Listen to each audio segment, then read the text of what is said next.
ተነስተልን ተመልካቾቻችን የኢትዮጵያ ቴሌቪዥን ከዲኤስደብሊው ወይም ደግሞ የጀርመን ዓለም አቀፍ የስነ ህዝብ ተቋም ጋር በጋራ በመተባበር ወደ እናንተ ተመልካቾቻችን የሚያደርሰው የፓናል ውይይት አሁን ተጀምሯል። በዚህ የፓናል ውይይት የዩዝ ፎር ሄልዝ ፕሮጀክት ላለፉት 3 ዓመታት በአውሮፓ ህብረት ድጋፍ ሲካሄድ ቆይቷል። በዋናነት ደግሞ አትኩሮቱን በወጣቶች ስነ ተዋልዶ ጤና ላይ አትኩሮት አድርጎ በርካታ ስራዎችን ሲሰራ ቆይቷል። ይህንን በተመለከተም እዚህ ለፓናል ውይይታችን 3 እንግዶችን ጋብዘናል። እንግዶቻችን አስተዋውቃቸውና በቀጥታ ወደ ውይይታችን እናልፋለን። አብራችሁን ቆዩ። መሀል ላይ ካሉት ጀምራለሁ። የተከበሩ አቶ ኢሳ አቦሩ የህግ ጉዳዮች ቋሚ ኮሚቴ ምክትል ሰብሳቢ ናቸው። እንዲሁም አጠገብ ያሉት ደግሞ ፈየራ አሰፋ ከጀርመን ዓለም አቀፍ ስነ ህዝብ ካንትሪ ዳይሬክተር ናቸው። እንዲሁም መጨረሻ ላይ ያለችው ደግሞ ሚካኤል ዘሪሁን ትባላለች። በዚሁ በስነ ተዋልዶ ላይ እየሰራች ያለች ወጣት ናት። እንኳን በሰላም መጣችሁ እንግዶቻችን። እንግዲህ ቀደም ሲል እንዳልኩት በተለይ የስነ ተዋልዶ ጤናን እና ወጣቶችን አስመልክቶ ውይይት እናደርጋለን ስላለን በተለይ ደግሞ በሀገር አቀፍ ደረጃ ለወጣቶች የስነ ተዋልዶ ላይ የሚደረግን ድጋፍ ከህግ አንፃር እንደው እንዴት ነው መደገፍ የሚቻለው? ምናልባት በፓርላማው በኩል በህዝብ ተወካዮች ምክር ቤት በኩል ደግሞ ወጣቶች ላይ የተለያዩ ህጎችን በማውጣት ወጣቶችን ተጠቃሚነት ከማረጋገጥ አንፃር ምን የታሰቡ ነገሮች አሉ የሚለውን ለተከበሩ አቶ ኢሳ ልስጥ። በአብዛኛው የሀገራችን ህዝብ በአብዛኛው ወጣት ህዝብ ነው ማለት ነው ያለን። ከዚህ አንፃር የሚወጡ ህጎች በአብዛኛው የጤና ፖሊሲ ከግብ የሚያደርሱም ቢሆን አሁን ከተናገርኩት የስራ እድል ፈጠራን ቢሆን የግብርና ህጎችን ቢሆን የመሬት ህጎችንም ቢሆን በአብዛኛው ተጠቃሚ የሚያደርጉት ወጣቶችን ነው ማለት ይቻላል። ምክንያቱም አምራች ኃይሉ በአብዛኛው የሀገራችን ህዝብ የያዘው ወጣቱን ስለሆነ ማለት ነው። ስለዚህ ምክር ቤቱ እያደረገ ያለው እነዚህን ህጎች ማውጣት ነው፣ አዲስም ማውጣት ነው ወይ የህዝብን ተጠቃሚነት ከማረጋገጥ አኳያ ችግር ያለባቸውን ነባር አዋጆችን ማሻሻል ነው። በዚህ አይነት ስራዎችን እየሰራ ነው። በአጠቃላይ አሳሪ ህጎችንም በማስተካከል የነበሩትን ችግሮች በማስተካከል አሁን የመጣ ለውጥ መምጣት የቻለው አጠቃላይ የመንግስት ውጤትም ቢሆን ምክር ቤት እንደ አንድ የመንግስት አካል በሚያወጣው ህጎች ህግ ማውጣት ብቻ ሳይሆን ደግሞ የክትትል ቁጥጥር ስራ በሚያደርገው የህዝብን ተጠቃሚነት እያረጋገጠ ነው። ለውጦችን በተጨባጭ እየወጡ ነው ማለት ነው። ይህንን ስፔሲፊካሊ መናገር የምንችለው ለምሳሌ ስነ ተዋልዶን በመመለከት ዲኤስደብሊው ይዞ የተነሳው አላማ አለ። ይሄ የጤናን ማዕከል ያደረገ የስነ ተዋልዶን ሴክሹዋል እና ሪፕሮዳክቲቭ ሄልዝ ኬር የሚባለው አንደኛ የወጣቱን ጤንነት የሚጠብቀው ስለሆነ ወጣት የሚባለው ጤንነቱ ካልተጠበቀ ደግሞ አንድ አምራች ኃይል ነው። አምራች ኃይልነቱን ማረጋገጥ ደግሞ በጣም ከባድ ስለሆነ እውነት ለመናገር እንትኑ በጣም አሪፍ ነው። የህዝብን ተጠቃሚነት ደግሞ ማረጋገጥ የመጡ ለውጦችንም በዚህ መድረክ ለማት ችለናል እና የያዛቸው እንትኖች የህዝብን ተጠቃሚነት የሚያረጋግጡ ከጤና አኳያ ከሁሉ በላይ እንግዲህ ጤንነቱ የተጠበቀ ዜጋ ነው አገሪቷን መቀየር የሚችለው በልማት መሳተፍ የሚችለውና በጣም ጥሩ ነው። እንደ ምክር ቤትም እየሰራን ያለ ነው። አሁን ለመግለጽ የሞከርኩት ነው ማለት ነው። አመሰግናለሁ። ምናልባት ዩዝ ፎር ሄልዝ ፕሮጀክቱ እንደው ዋናው ዓላማው አድርጎ እየሰራ የነበረው ምን ስራዎች ላይ ነበረ? ያለፉት 3 ዓመታትስ እንደው በምን አይነት ሂደት አለፉ ማለት እንችላለን? አቶ ፈይራ። እንግዲህ ዩዝ ፎር ሄልዝ በአውሮፓ ህብረት የሚደገፍ የ3 ዓመት ፕሮጀክት ነው። በኢትዮጵያ ውስጥ በ3 ድርጅቶች ኢምፕሊመንት ይደረጋል ወይም ይተገበራል። ይሄ ማለት ዲኤስደብሊው አንዱ ነው። ዩዝ ኔትወርክ ፎር ሰስቴናብል ዴቨሎፕመንት የሚባል ሀገር በቀል ድርጅት አለ። እንዲሁም ሜሪ ስቶፕስ ኢንተርናሽናል አለ። እነዚህ 3 ድርጅቶች በዩዝ ፎር ሄልዝ ፕሮጀክት ውስጥ 3 ዋና ነገሮች ላይ ትኩረት አድርገው ይሰራሉ። የመጀመሪያው ቅድም እንደተጠቀስኩት ዩዝ ኔትወርክ ፎር ሰስቴናብል ዴቨሎፕመንት የወጣቶች ስነ ተዋልዶ ጤና ላይ ያለውን ግንዛቤ በማሳደግ ወጣቶች ራሳቸውን ከስነ ተዋልዶ ጤና ችግር የሚጠብቁበትን ወጣቶችን የማብቃት ስራ ላይ ትኩረት ያደረገ ነው። አንዱ አላማው እሱ ስለሆነ፣ ሁለተኛው የሜሪ ስቶፕስ የሚሰራው የወጣቶች ስነ ተዋልዶ ጤና አገልግሎት በሚሰጡት ዩዝ ፍሬንድሊ አሰጣጦች በጤና ስርዓቱ አገልግሎቱ አቅርቦቱ እንዲኖር ያንን የጤና ስርዓቱን የማጠናከር ከዛ ጋር ተያያዥ የሆኑትን ግብዓቶች እንዲሟሉ የማድረግ ስለዚህ የተሟላ የስነ ተዋልዶ ጤና አገልግሎት ወጣቶች እንዲያገኙ የማስቻል ነው። ሶስተኛውና እንግዲህ የዩዝ ፎር ሄልዝ ዲኤስደብሊው በዋናነት ይዞ እየሄደ ያለው ለዚህ መረጃም ለማግኘት ይሁን አገልግሎቱን ለማቅረብ ምቹ ሁኔታን መፍጠር ነው። ምቹ ሁኔታ የሚፈጠረው ደግሞ የተለያዩ አድቮኬሲ ስራዎች ይሰራሉ። በዋናነት ህግ አውጪ አካላትን በተለይ ታርጌት ያደረገ አሁን ያሉን ህጎች ምን ይመስላሉ፣ እነዚህ ደግሞ አፈጻጸማቸው ምን ይመስላል፣ ይሄ የወጣው ህግ ለመተግበር የወጡት ስትራቴጂዎች ላይ ደግሞ ለዚህ የተመደበው የበጀት አመዳደብ ምን ይመስላል የሚል ይሄ በበጀት እንዲደገፍ ነው። ሁለተኛው በክልሎችና ታች ባለው መዋቅር የሚሰራው ይሄ ከላይ በተቀመጠው ስትራቴጂና ፖሊሲ መሰረት ወደ ታች ሲወርድ አፈጻጸሙ ምን ይመስላል የሚል ነው። ስለዚህ የዲኤስደብሊው ስራ የአድቮኬሲ ስራዎችን በኮሚኒቲ ደረጃ ወጣቶችን በማሳተፍ በክልል ደረጃ እንዲሁም በፌደራል ደረጃ የወጣቶች ስነ ተዋልዶ ጤና እንዲሻሻል በበጀት የተደገፈ እንዲሆን ለማስቻል የአድቮኬሲ ስራዎችን በመስራት በጀት እንዲመደብ በማድረግ ነው። ይሄ እንግዲህ መረጃ ላይ ጥናት ላይ የተመሰረተ እንዲሆን ነበረ። በተለያየ ጊዜ በርካታ ጥረቶች ሲደረጉ የነበሩት የተመደበው በጀት ምን ያህል ነው፣ የተጠቀሙት ምን ያህል ይመስላል የሚለው ነገር ባለፉት 3 አመታት ስናስጠና ነበር። ዘንድሮ 3ኛ አመት ላይ ባደረግነው ጥናት የተገኘው ውጤት እጅግ በጣም አበረታች፣ በሁሉም ደረጃ የበጀት ጭማሪ ይሄንን የስነ ተዋልዶ ጤና ችግር ትኩረት አድርገው ችግሩን ለመቅረፍ በጀት እየተመደበ የመጣበትና አበረታች ውጤቶች የተገኙበት መሆኑን ነው። አመሰግናለሁ። ምትሄድ ምናልባት እዚህ ላይ በፕሮጀክቱም ላይ ስትሳተፍ ስለነበረ በተለይ ወጣቶችን በማንቃት ረገድ ያንቺ ተሳትፎ ምንድን ነበር? ወደዚህ በተለይ ስነ ተዋልዶ ጤናው ላይ እንድትሳተፊ ሀሳቡ እንዴት መጣለሽ? ወደዚህ ተግባርስ እንዴት ገባሽ? እሺ አመሰግናለሁ። በመጀመሪያ ሀሳቡም ሲም ዲኤስደብሊውን ያሰለጠነን እኛ የወጣቶች ተሟጋች አድርገው ሻምፒዮን አድርገው ፕሮጀክታችን እንደሚታወቀው ዩዝ ፎር ሄልዝ ነው። በስነ ተዋልዶ ጤና ዘርፍ ላይ ለውጥ ማምጣት ማለት ነው። ፖሊሲ ማስቀየር፣ የመድኃኒት አቅርቦት በክልሎች ላይ እንዲኖሩ ማድረግ እና አጠቃላይ የስነ ተዋልዶ ዘርፍ ላይ ያሉ የመድኃኒት አቅርቦቶችን እንዲስፋፉ ማድረግ እኛ ያገኘነው ተሞክሮ ያው እንደ ማህበረሰብና እንደ ወጣት ማህበረሰባችን ላይ ያለውን ችግር ገብቶ በማየት ያለውን ችግር በማየት እና ያን ችግር አውጥተው ለሚመለከተው አካል በማድረስና ያ ችግር ደግሞ ምላሽ ሲያገኝ ለኛ ጥሩ ምላሽ ነው ማለት ነው።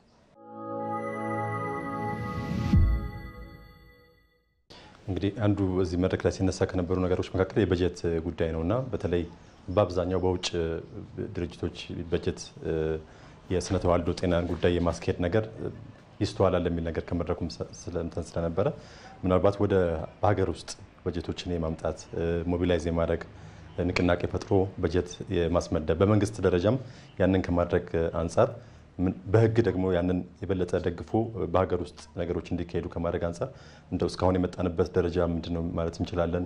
ወደፊትስ እንደው ምንድነው የሚጠበቀው ማለት እንችላለን? በውጭ እርዳታ ላይ የተመሰረተ በውጭ እገዛ ላይ የተመሰረተ ልማት የትም ሊያደርስ አይችልም። አስተዋጽኦ ሊኖረው ይችላል፣ ለጊዜው ያንን ችግር ሊቀርፍ ይችላል፣ ግን ቀጣይነት የለውም። ይህንን በብዙ መልኩ እያየን ያለነው የውጭ እርዳታ አንዳንዶቹ የሚሰጡን እኛ ራሳችንን እንድንችል ሳይሆን ለማኝ ሆነን እንድንቀር ስለሆነ አሁን የመንግስት አቅጣጫ በሁሉም ባጀትም ይሁን የውስጥ አቅማችንን ኢኮኖሚያችን ማመንጨት የሚችለው ገቢ አመንጨትን ራሳችንን መቻል ነው። በዚህ ከፍተኛ ትኩረት ሰጥቶ መንግስት እየሄደበት ነው ያለው እና የጤና ዘርፉንም ቢሆን የጤና ዘርፍ ስንል እንግዲህ ስነ ተዋልዶንም ይጨምራል። በለዚህ የሚያስፈልገውን ባጀት በውስጥ አቅማችን መሸፈን አለብን የሚል አቅጣጫ ነው የተያዘው። ስለዚህ ይህንን እንትን ለማድረግ ያው በአጠቃላይ ዝም ብሎ ገቢ ማመንጨት አይቻልም፣ ግን ኢኮኖሚውን ማሳደግ አለብን። ኢኮኖሚ ካደገ የገቢ ምንጫችን ሊያድግ ይችላል። የባጀት ችግራችንም እየቀረፍን ልንሄድ እንችላለን ማለት ነው። ስለዚህ እንደ አቅጣጫ ተይዞ እየተከደበት ያለው ይሄ ነው። የውጭ እርዳታ ከሰጡን እሰየው፣ ግን ዋናውና ወሳኙ አሁን እንደተናገርኩት በውስጥ አቅማችን የሚል ነገር ስለሆነ መንግስት የያዘው አቅጣጫ በጣም ጥሩ ነውና እጥረቶች ሊኖሩ ይችላሉ። የባጀት እጥረት ሊኖር ይችላል። አመዳደብ ላይም ችግር ካለ እሱን በየጊዜው እያሻሻሉ መሄድ ይሻላልና የባጀት አመዳደቡ እንዴት እንደሆነ ዲቴል ፓርላማ ሲያውጅ ክራይቴሪያዎች አሉት፣ መስፈርቶች አሉትና የህዝብን ተጠቃሚነት እንዴት ነው የሚያረጋግጠው የሚለው ራሱን የቻለ ክራይቴሪያ ስላለው በዛ መሰረት ባጀት የሚመደብ ይሆናልና ይሄንን እያዩ ነው ያሉት። እጥረቶችን ደግሞ በየጊዜው እያስተካከል እያሳደግን የመሄድ ጉዳይ ነው ማለት ነው። እንግዲህ እንደምናየው ከውጪ በሚደረገው ድጋፍ ላይ ፕሮጀክት ላይ ብቻ ቀጣይነት ያለውን አገልግሎት ለህብረተሰብ መስጠት ያስቸግራል። ምናልባት የሚመጡት ፕሮጀክቶች ወይም ድጋፎች ለተወሰነ ጊዜ በዚህ ጉዳይ ላይ ያለንን ጋፕ ወይም ክፍተት ሊሞላ ይችል ይሆናል። በመናደርገው ስራ ላይ ደግሞ ሊደጉም ይችላል፣ ሊያግዝ ይችላል። በአጠቃላይ ግን እነዚህ ነገሮች ቅድሚያ ከሚሰጣቸው አጀንዳዎች ውስጥ ሆኖ በተለይ በጤናው ዘርፍ እናቶችን ሞት ከመቀነስ በተለይ ቲኔጅ ፕሬግናንሲ ደግሞ ከመቀነስ አንጻር እየተደረጉ ባሉት ረበረቦች በበጀት መደገፉ በጣም ጠቃሚ ነው። ይሄን ፕሮጀክት እንግዲህ በዋናነት ትኩረት አድርጎ አድቮኬት ሲያደርግ በተለይ ውሳኔ ሰጪ አካላትን በበጀት ላይ የሚወስኑት በጀት የሚመድቡት በተለያየ ደረጃ ያሉት ከፌደራል ጀምሮ ይሄ እዚህ ላይ ያላቸውን ግንዛቤ በመጨመር ትኩረት እንዲያደርጉ በማድረግ ረገድ ነው ይሄ ፕሮጀክት ሲሰራ የነበረው። በዚህም ያገኘነው ምላሽ ባለፉት 3 አመታት ሪል የሚያበረታታ በተለይ በተለያየ ደረጃ ለዚህ በጀት ለዚህ ፕሮግራም በጀት እየተመደበ ስራዎች እየተሰሩ ያሉበት ሁኔታ ነው ያለው። በዚህም የወጣቶች ተሳትፎ ወሳኝነት አለው። ምክንያቱም እዚህ ጉዳይ ላይ እንደዚህ አይነት ክፍተት አለ። ይሄን ለመስራት በበጎ ፈቃደኝነት እየሰራን ያለ ነው እንዳለ ሆኖ በበጀት መደገፍ አለበት ብሎ የሚያነሱት ጥያቄ በተለያየ ደረጃ ባለው አመራር ትኩረት ተሰጥቶት እየተመለሰ ያለበት ሁኔታ ስለሆነ ይሄ ተጠናክሮ መቀጠል አለበት ብዬ አስባለሁ። በተለይ አሁን በተለያዩ ሁኔታዎች እንደምናውቀው በዓለም ላይ ከበጀት መቀነስ ጋር ተያይዞ የተለያዩ ፕሮጀክቶች አፌክትድ እየሆኑ ስለሆነ አሁን ትኩረት አድርጎ በራስ አቅም እነዚህን ነገሮች ማስቀጠልና ቀጣይነት ባለው ወጣቱ አገልግሎት እንዲያገኝ ማድረግ ያስፈልጋል የሚል ለመጨመር ነው። በህግ ጉዳዮች ቋሚ ኮሚቴ በኩል እንደው የተለያዩ ምልከታዎችን እንደምታደርጉ አውቃለሁ። በማህበራዊ ጉዳይ፣ በጤና ጉዳይ እንደው ቅድም ካነሳ ነው ከበጀትም አንጻር ሊሆን ይችላል እንደው እንደ ቻሌንጅ የሆኑ በጤናው ዘርፍ ላይ የምንፈልገውን ውጤት እንዳናመጣ የሚያደርጉ ቻሌንጆች አሉ ብላችሁ በእናንተ በኩል የገመገማችሁት ነገር አለ? እንግዲህ እንደ ቻሌንጅ በአጠቃላይ ስናይ ያሉት አንድ የበጀት እጥረት አንዱ ቻሌንጅ ሊሆን ይችላል። እኛ አሁን እያደረግን ያለ ነው ኢኮኖሚያችን የሚያመነጨውን ያህል ገቢ መሰብሰብ ብዙ መሻሻሎች ቢኖሩም አሁን በየቦታው የምነሳ ያለው ከፍላጎቱ አንጻር ማለት ነው። ከፍላጎቱ አንጻር የባጀት እጥረት ችግሮች አሉ። ይሄንን በመንግስት ባጀት ብቻ ከግብ የምናደርሰው ሳይሆን ይሄ በጎ አድራጎት ስራዎች ከመንግስት ባጀት ባልተናነሰ ማለት ነው በበጎ አድራጎት የሚሰሩ ስራዎችን እንደምናያቸው በሁሉም መልኩ በአቅመ ደካሞችን ቤት በመስራት የሚሆን በወጣቶች ላይ የሚሰሩ የግንዛቤ ስራዎች የሚሆን በበጎ ስራ እየተሰሩ ነው ያሉት። ይሄ በበጀት ቢተመን በጣም ጥሩ ስራ ነው። ይሄ መንግስት በበጀት ብቻ ሁሉንም ነገር ሸፍናለሁ እያለም ስላልሆነ ከሁሉ በላይ ደግሞ ጥሩ ስራ ሰውን ከመርዳት በላይ በጣም የሚያስደስት ስራ የለምና የበጎ ስራ በጣም ተደማጭነት ተቀባይነት እያገኘ መጥቷል። ከዚህ አንፃር አሁን የበጎ አድራጎት ስራ የሚሰሩ በስነ ተዋልዶ ላይ የሚሰሩ በጣም ጥሩ ስራ እየሰሩ ነው ያሉት እና ይሄ በጣም መበረታታትና ወደፊትም ተጠናክሮ መቀጠል ያለበት ጉዳይ ነው። ከዚህ ውጪ ምናልባት አልፎ አልፎ ይሄ በሴቶችና ህፃናት ላይ የሚታዩ የጥቃት ወንጀሎች አሉ። ይሄንን እንደ አንድ ቻሌንጅ ይዘን የግንዛቤ ስራ የሚሆን የህግ በላይነትን የማስከበር ስራ በጣም እየተሰራ ነው ያለው። በየጊዜው በሚዲያም እየተሰማ ያለ ስለሆነ ህፃናቶች ሲደፈሩ፣ ሴቶች ሲደፈሩ የምናያቸው አልፎ አልፎ የሚታዩ ወንጀሎች ስላሉ ይህንን በአጠቃላይ ወንጀሎች ተፈጽመው ሲገኙ አስተማሪ የሆነ ቅጣት እንዲሰጥና ከዛ ደግሞ ህዝቡ እንዲማር የማድረግ ስራ የግንዛቤ ስራም በሰፊው እየተሰራ ነውና በአጠቃላይ ቻሌንጅ ነው ብዬ የማነሳው ይሄ ነው። ሌላው በየጊዜው የህዝባችን የግንዛቤ ደረጃ ትኩረት ተደርጎ መሰራት ያለበት ጉዳይ ነው። ግንዛቤ ህዝቡን የማስተማር ግንዛቤ የማስጨበጥ ስራ በሰፊው መሰራት አለበት። ይሄንን ስንል በአጠቃላይ የስነ ተዋልዶ ጉዳዮች ብቻ ሳይሆኑ ሌላም ጉዳዮች ሊሆኑ ይችላሉ። ለምሳሌ የንቃተ ህግ ትምህርት ሊሆን ይችላል። የንቃተ ህግ ትምህርት ግንዛቤ በሰፊው ህዝብ መሰራት አለበት። እየተሰራም ነውና በዚህ በኩል ለውጥም እየመጣ ነው ያለውና እና በአጠቃላይ ያለው ይሄንን ይመስላል ማለት ነው። እንግዲህ የወጣቶች ጉዳይ የወጣቶች ስነ ተዋልዶ ጤና ጉዳይ በበጀት መደገፍ እንዳለበት ያው ሁላችንም እናምንበታለን። ነገር ግን አንዱ ለመከታተል እንደው ምን ሆነ እንዴት ሆነ ብሎ ለማንሳት በበጀት ላይ ደረጃ መስመር ተቀምጦለት ይሄ ነው ተብሎ ብዙ ቦታ ላይ ስለማይቀመጥ ለክትትል ሪፖርትም ለማድረግ ብዙ ያስቸግራል። ስለዚህ አንዱ በቀጣይነት እንግዲህ ተጠንቶ ነባራዊ ሁኔታ በጀት ሁሉ ጊዜ ያው እጥረት አለ ይታወቃል። ተትረፈረፈ ግን ሌሎችም ሀገራት ላይ አይኖርም። በጀት ሁሉ ጊዜ ውስንነት ይኖርበታልና ባለው ውስንነት ምን ተሰራ ምን አገኘን ብለን ለመከታተል የበጀት መስመር ለወጣቶች መቀመጡ በጣም ጥሩ ይመስለኛል። አንዱ ለክትትል የማይመቸው እሱ ስለሆነ፣ ሁለተኛው እጥረት ባለበት በታችኛው መዋቅር የበጀት አፈጻጸም ላይ የበጀት እጥረት በሚኖርበት ጊዜ ያው ሽፍት የሚደረገው በብዛት ወጣቶች የሚያነሱት በጀት የለም ብሎ የሚነሳበት ኤሪያ አንዱ እሱ ስለሆነ የታቀደውና የተቀመጠው ገንዘብ በትክክል ስራ ላይ መዋሉን መከታተል የሚያስፈልግ የአሰራር የክትትል አሰራሮችን መዘርጋት የሚያስፈልግ ይመስለኛል። በሶስተኛ ደረጃ ከወጣቶች ስነ ተዋልዶ ጤና አገልግሎት ጋር ተያይዞ በዋናነት እንደ ሀገር እንደ ቻሌንጅ ሆኖ ወጣቶችም የሚያነሱት የአቅርቦት ጉዳይ ነው።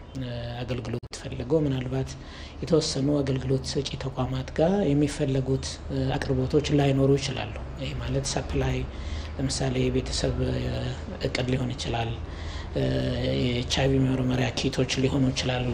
እነዚህ ነገሮች በብዛት የሚነሱባቸው እንደ እጥረት የሚነሱባቸው ሁኔታዎች አሉ። ስለዚህ እነዚህን ችግሮች ለመቅረፍ በተቀናጀ መልኩ እያዩ የሚገኝበትን ሁኔታዎች ማመቻቸት ያስፈልጋል። በዘላቂነት እንደዚህ አይነት ችግሮችን ለመቅረፍ የሚያስፈልገው ቅድም እንደተባለው እንግዲህ የራሳችን ችግር በርትተን በራሳችን ቆመን መፍታት ስላለብን እንደዚህ አይነት ነገሮች በተለይ እንደ ሀገር በርካታ ኢንዱስትሪ ፓርኮች እየተስፋፉ ያሉበት ሁኔታ ስላለ በሀገር ውስጥም ጭምር የሚመረቱበት አቅጣጫዎችን ማየትና ማሰብ የሚያስፈልግ ይመስለኛል እና እነዚህ እንግዲህ በዋናነት በወጣቶች የሚነሱ ችግሮች ናቸው። በሌላ መንገድ ስናይ የግንዛቤ ጉዳይ ነው። ብዙ ረጅ ድርጅቶችም ይሁን የተለያዩ አካላት ወጣት ላይ የሚሰሩት በአንድ ጊዜ ባለው ወጣት ላይ የሰሩት ፕሮግራም የወጣቶችን ችግር ሙሉ በሙሉ የቀረፈ ነው የሚመስላቸው።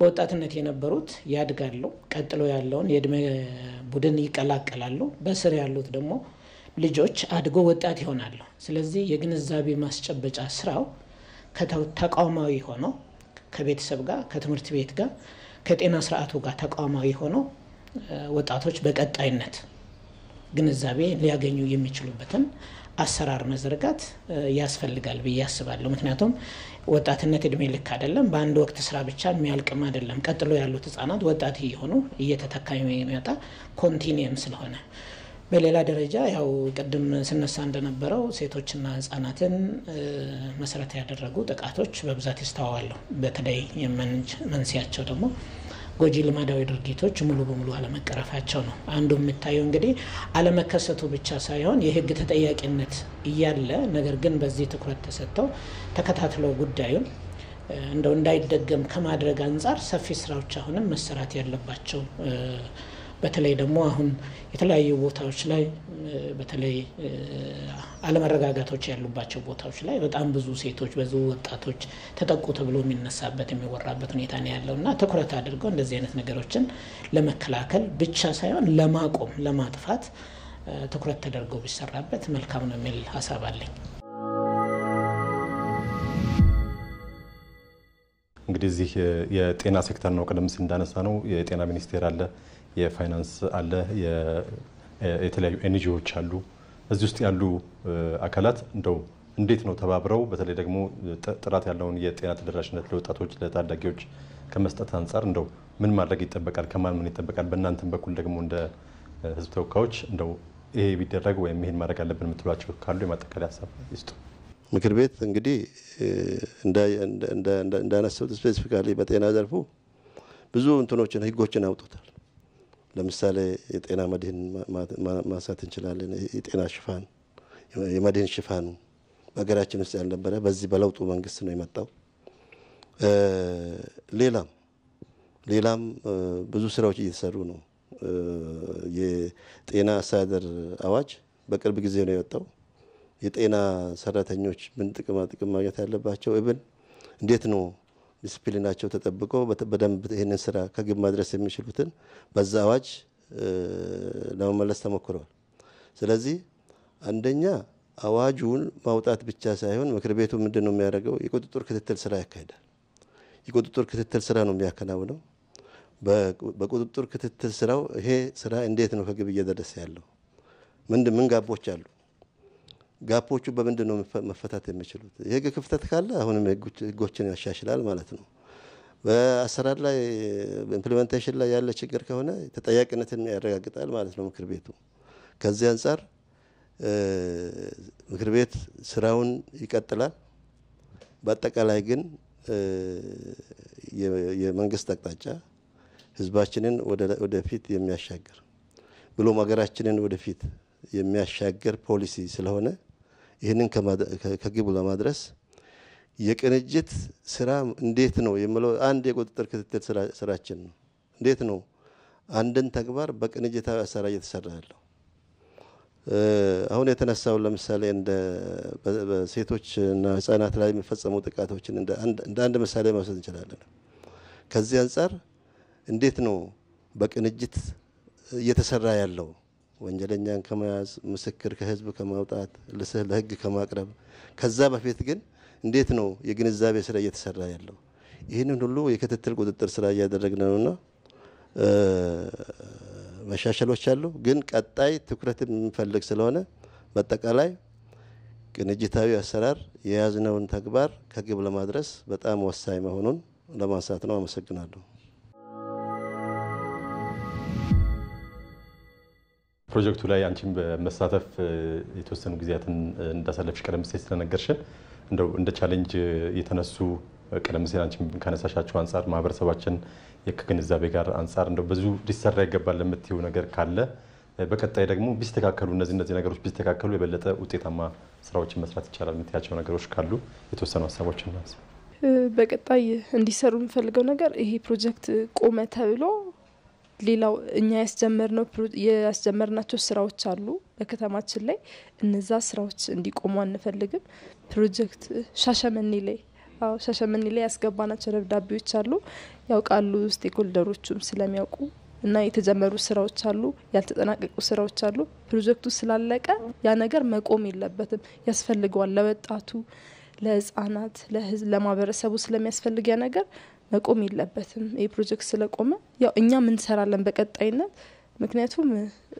የማህበረሰብ አገልጋዮች ነን አድቮኬሲ ነው የምንሰራው ፕሮጀክቱ ስለሄደ ለሀገራችን መስራት አለብን እኛም ግዴታ ፕሮጀክት በጊዜም በቦታም የተገደበ ስለሆነ ማለቁ አይቀርም ነገር ግን የፕሮጀክት ቀጣይነት ደግሞ መረጋገጥ መቻል አለበት ስለዚህ የፕሮጀክት ቀጣይነት የሚታሰበው ፕሮጀክቱ ሲያልቅ ሳይሆን ከጅምሩ ጀምሮ ስለሆነ በዚህ ፕሮጀክት ውስጥ ቀጣይነቱን ከመጀመሪያው ጀምረን ነበር ስናስብ የነበረው ይሄም ማለት ምን ማለት ነው በዚህ ጉዳይ ላይ በአዋጅም በደንብም እንደዚህ አይነት ስራዎችን በቀጣይነት እንዲሰሩ የተሰጣቸው የመንግስት መዋቅር ስላለ ስንሰራቸው የነበሩት ስራዎች ካለው የመንግስት መዋቅር ጋር በማስተሳሰር ነው ስለዚህ ይሄ ባለው የበጀት ላይን ጉዳይ ስራዎችን መስራት ሳይሆን የአድቮኬሲ ስራዎችን የሚፈልጉ ጉዳዮች ጤና ሚኒስቴር በመዋቅሩ እስከ ታች ድረስ ባለው እንዲሁም ፋይናንስ ወጣቶችና ስፖርት ሴቶችና ማህበራዊ ጉዳይ ሚኒስቴር የሚመለከታቸው የመንግስት አካላት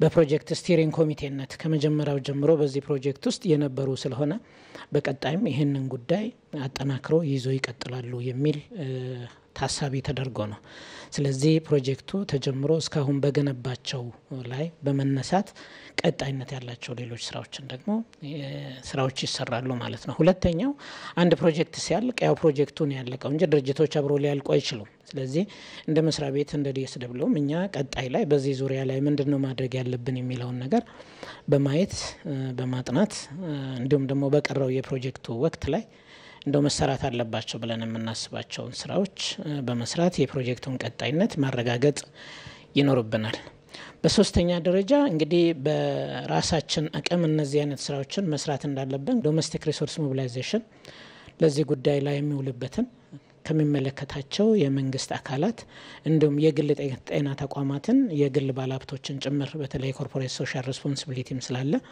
ያንን አስተዋጽኦ አድርገው እንደዚህ አይነት ስራዎች ላይ ቀጣይነት ባለው ስራ እንዲሰራ የበኩላችን አስተዋጽኦ ማድረጉን እኛም አጠናክረን የምንቀጥል ይሆናል በዋናነት ግን ተጀምሮ በዚህ ፕሮጀክት ያልተጠናቀቁ መፍትሄ የሚፈልጉ በቀጣይ መሰራት ያለባቸው ጉዳዮች ግን አሉ ለምሳሌ በተነሱት የበጀት ላይን ያስፈልጋል መስመር ሊኖረው ይገባል የት ደረሰ ምን ተሰራ ብሎ ለመከታተል እንዲመች ይሄ ነገር መኖር አለበት ተብሎ ከተከበሩት የምክር ቤት አባላት ጋር ከክልልም ጋር በተደጋጋሚ ሲነሳ የነበረበት ስለሆነ ይሄ ነገር እንግዲህ ተግባራዊ እስኪሆን ድረስ አስፈላጊነቱን በማሳየት የተለያዩ ወርክሾፖችን ከነሱ ጋር በጋራ በማዘጋጀት መነጋገራችንን አጠናክረን እንቀጥላለን በአጠቃላይ ስታይ ይሄንን ፕሮጀክት እየደገፈ ያለው የአውሮፓ ህብረት ነው እስካሁን 3 አመት ከኛ ጋር ቆይታል በቀጣይ ደግሞ ከነሱ ጋር በመነጋገር ሪሶርስ ሞቢላይዝ በማድረግ የወጣቶችና የፍላጎት ወጣቶች የስነ ተዋልዶ ጤናን አጠቃላይ የወጣቶች ልማት በአጠቃላይ ትኩረት አድርገን ፈንዶችን ሞቢላይዝ አድርገን በተጠናከረ መልኩ መንግስትን በመደገፍ ለወጣቶች የተሟሉ አገልግሎቶች እንዲሰጡ ማድረጋችንን አጠናክረን እንቀጥላለን ይሄ ፕሮግራም የነበረው ይሄ በዋናነት ኦሮሚያንና ደቡብ ክልልን ታርጌት ያደረገ በተለይ ደግሞ በጀትን ማዕከል ያደረገ ስለሆነ በፌደራል ደረጃ የፌደራል ምክር ቤት በተለይ በጀት ቋሚ ኮሚቴን እንዲሁም ደግሞ በክልል ደረጃ ሁለቱንም ክልል ምክር ቤቶች ታርጌት አድርጎ ሲሰራ የነበረና በሁለቱ ክልሎች ግን ግንዛቤ ማስጨበጫ ስራው እንዲሁም የአገልግሎት አቅርቦቱን ማጠናከር ስራ በስፋት ከሌሎች ድርጅቶችም ጋር በመሆን ሲሰራ የነበረበት ሁኔታ ነው ያለው እንግዲህ ለማጠቃለል ያው ሰፊ ስራዎችን ሰርተናል በመስራታችን ደግሞ በርካታ ውጤቶች ለሌሎች ምሳሌ ሊሆኑ የሚችሉ መስፋት ያለበት ተሞክሮዎችን አግኝተናል ይሄንን ፕሮጀክት በዚህ መንገድ እንድንተገብር ሁኔታዎችን ላመቻቸው ለጤና ሚኒስቴር በገንዘብ ለደገፈን ለአውሮፓ ህብረትና በዚህ ኮንሶርቲየም ውስጥ ላሉት ደግሞ የኮንሶርቲየሙ አባል ድርጅት ዋይንሲዲና ሜሪስቶፕስን ላቅ ያለ ምስጋናዬን ማቅረብ እፈልጋለሁ በዛሬው በነበረው ቀጣይነቱን ከማረጋገጥ ጋር በነበረው የመዝጊያ ስርዓትም ላይ የምክር ቤት አባላት ከክልል ከሚኒስቴር መስሪያ ቤቶች ወጣቶች ተገኝተው ሰፊ የሚጠቅሙ ግብዓቶችን ሰጥቶናል። በራሴና በኢትዮጵያ ወጣቶች ስም ሪሊ በጣም ማመስገን እፈልጋለሁ።